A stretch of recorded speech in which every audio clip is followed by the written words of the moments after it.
अभी सीमेंस लोगो बना रही है दाहोद में, रतलाम के पास। अब वो जो लोगो आ रहा है उसको 35 साल तक सीमेंस ही मेंटेन करेगी। अब सीमेंस मेंटेन करेगी तो सीमेंस से स्टाफ रखेगी, समझ लो बात। अब फिर रेलवे की रिक्वायरमेंट कम हो जाएगी। ऐसे ही कोच या वैगन कर रहे हैं, वो भी मेंटेनेंस के साथ। नया ट्रैक्शन लाइन डाल रहे हैं TRD, वो भी 7 साल की मेंटेनेंस।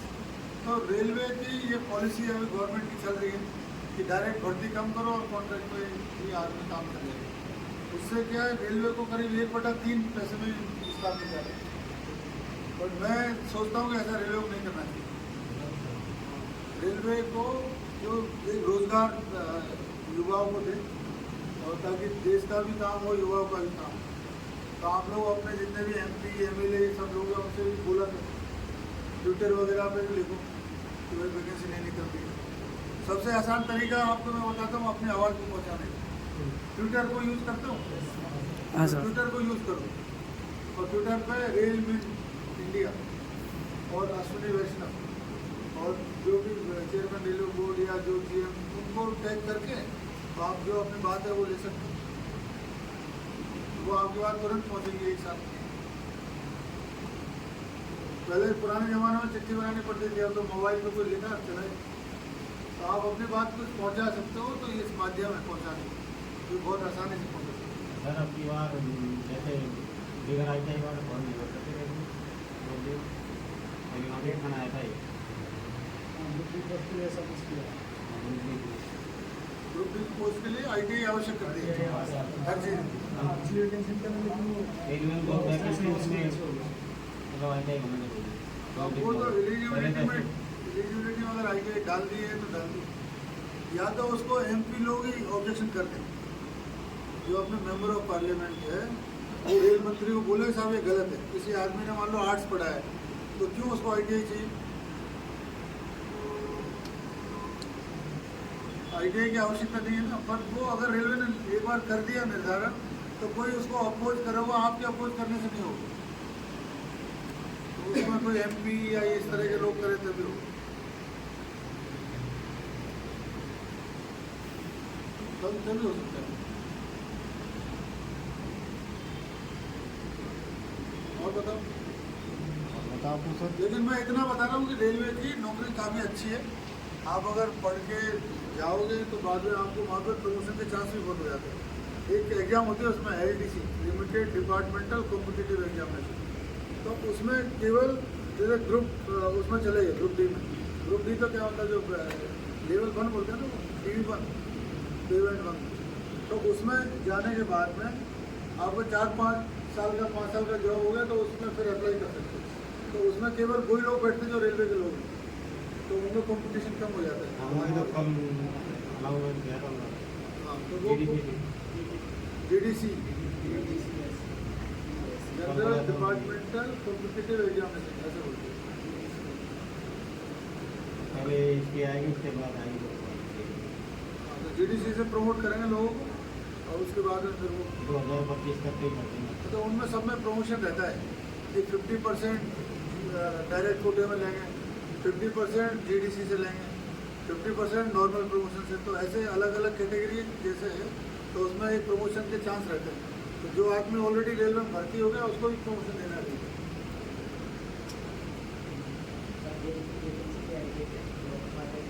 अगर मैं इस समय ऐसा तो बता नहीं सकता हूँ कि आएगी कि नहीं आएगी। हाँ, पॉसिबिलिटी बिल्कुल। रेलवे का बहुत बड़ा सिस्टम है, करीब 12.5 लाख नौकरी का। तो रेलवे में वैकेंसी तो हमेशा आती रहेगी।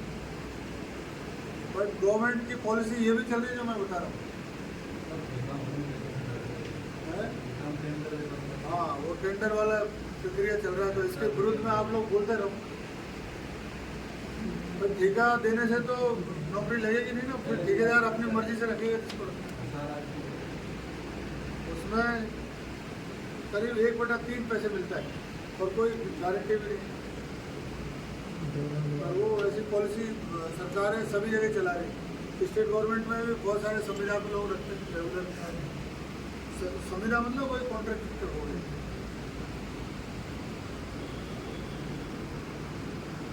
और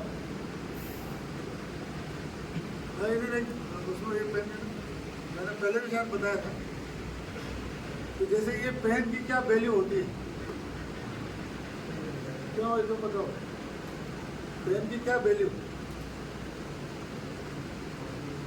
है? पेन की वैल्यू क्या है?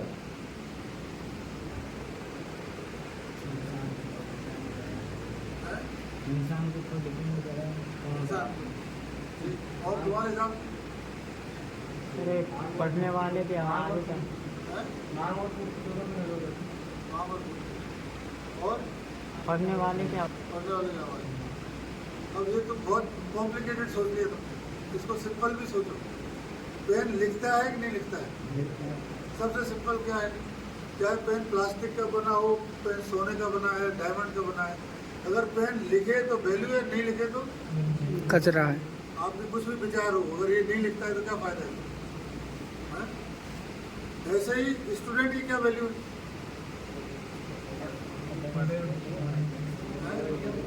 पढ़कर कुछ तुम सब लोग की भी तो कोई वैल्यू है ना। वैल्यू क्या है? जो क्या तुमसे अपेक्षित है। जैसे हर व्यक्ति से कुछ, ये पेन से अपेक्षित क्या है कि ये लिखे, नेताओं से क्या अपेक्षित है कि वो जनता के हित के काम करें, ठीक है। ऐसे ही आपके मोटरसाइकिल से क्या अपेक्षित है, वो ठीक से चले। तो स्टूडेंट से क्या अपेक्षित है? माँ बाप क्या अपेक्षा रखते हैं? तो आपकी वैल्यू ये है कि आप अच्छा पढ़ो और पढ़ के अपने माँ बाप के सपनों को पूरा करो। हर आदमी अगर ये सोच ले कि यार मेरी माँ क्या सोचेगी, मेरी माँ की क्या आशा है, मेरी माँ की क्या अपेक्षा है मेरे से, तो आप समझ लो कि आपका काम बहुत आसानी से हो जाएगा। अगर मन में ये फीलिंग रख ली कि मेरी वैल्यू पे मैं खरा उतर रहा हूँ या नहीं उतर रहा हूँ। ये जो वैल्यू है इसका टाइम है, स्टूडेंट की जो वैल्यू है इसका टाइम है। अभी जैसे एज है, या आप एग्ज़ाम देने की एज में हो तो एग्ज़ाम दे सकते हो, एग्ज़ाम देने की एज चलेगी तो एग्ज़ाम नहीं दे पाओगे, तो आपकी जो नौकरी लगने में जो वैल्यू है वो खत्म हो जाएगी। तो हर आदमी को अपनी वैल्यू को पहचानना चाहिए, उसको उसी में टाइम डिवोट करना चाहिए। उसको ये सोचना चाहिए कि मैं पढ़ाई करूँ, या अपने, जैसे मैं तो बोलता हूँ हर आदमी अपनी माँ को याद कर ले और ये सोचे यार कि मेरी माँ क्या सोचेगी मेरे बारे में, अच्छा काम करे, मेरा बेटा अच्छा होगा, बेटी अच्छी हो, उसका जॉब लगे, वो नाम रोशन करे, खुद खुश रहे, औरों को खुश रखे, मेरे को खुश, ये तो सोचते होगी। तो अल्टीमेटली ये एक बड़ी इंपॉर्टेंट बात है जो मैं आपको बता रहा हूँ। हर आदमी को अपनी वैल्यू का रेस्पेक्ट करना चाहिए और वो रेस्पेक्ट करके बहुत अच्छे से वो काम कर सकते हैं। मैं जैसे मैं यहीं पढ़ा 9वीं 10वीं 11वीं गंगा सिटी वाले स्कूल है ना, उच्च माध्यमिक विद्यालय। हाँ सर है। हाँ सर। तो पहले मैं बहुत अच्छा नहीं पढ़ता था 10वीं तक, तो ऐसे ही कम मार्क्स आते थे, पर जब 11वीं में पढ़ा तो हर सब्जेक्ट में डिस्टिंक्शन थी मेरी, और मैं एकदम टॉप लोगों में से था स्कूल, टॉपर। फिर मेरी ST में भी 6ठी रैंक आई, IIT सब जगह सब मिल रहा था। SCRA नाम की एक एग्जाम होती थी, स्पेशल क्लास रेलवे अप्रेंटिस, उसमें इंडिया में 2 लोगों का सिलेक्शन था ST में, तो एक मेरा हुआ, एक बंगाल का, एक दूसरा साथी था हमारा उसका। तो जब पढ़ने लगो तो आप पढ़ सकते हो, ये भी मैं बता रहा हूँ। जैसे मान लो आप किसी सब्जेक्ट में वीक हो, इंग्लिश में, मैथ्स में, अभी ये सोचो यार कि अपन को नहीं आ रहा, चलो गिनती सीखनी है, दोबारा सीखनी है, ABCD सीखनी, तो कोई भी बच्चा, उसको ये सोचने की आवश्यकता है कि अगर वो अपने चीज़ को इम्प्रूव करना चाहे वो कभी भी कर सकता है। अब जैसे राजस्थान में लोगों की अंग्रेजी एक प्रॉब्लम है, ठीक है, मेरे को भी ये लगी कि इंग्लिश मेरी कमज़ोर है। एक समय जब मैं इंजीनियरिंग में पढ़ता था, फिर मैंने इंग्लिश टू इंग्लिश की ऑक्सफोर्ड डिक्शनरी खरीदी। आपने कोई अखबार पढ़ लिया, कोई इंटरेस्टिंग छोटे बच्चों की किताब ले लो इंग्लिश की, पहली क्लास, दूसरी क्लास, 5वीं क्लास, उसको पढ़ो, उसका सेंटेंस याद हो जाएगा, और उसी को लिख लो, डिक्शनरी में देख लो, आजकल तो मोबाइल में देख सकते हो। तो इंग्लिश को सुधारा जाना चाहिए और इंग्लिश बहुत काम आती जाएगी।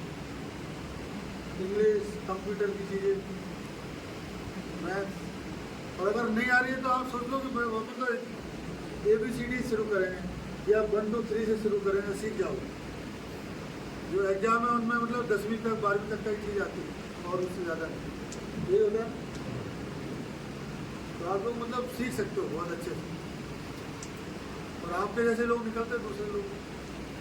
रेलवे में एक तो ग्रुप डी निकलती है सभी के लिए, एक NTPC निकलते हैं, नॉन टेक्निकल पॉपुलर कैटेगरी, है ना। तो दो इस तरह से निकलते हैं, JEE निकलती है, ऐसे निकलती है। तो NTPC इस तरह की RRB में तो TT किसमें, TT के अलग से निकलती है, NTPC में आ जाता है ना, तो नॉन टेक्निकल पॉपुलर। एक बच्चे कितने पैसे खर्च हो जाते हैं महीने में? 2,000 रुपये तो रूम नहीं है अपना। हाँ 2-2,500 रूम, फिर सब्जी वगैरह, खाना वाना सब चीज़।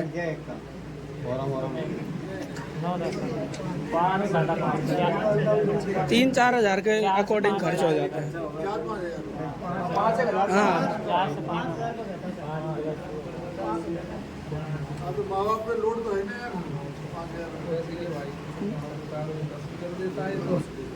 तो आप मेरी मदद करना, बिल्कुल सर, करेंगे।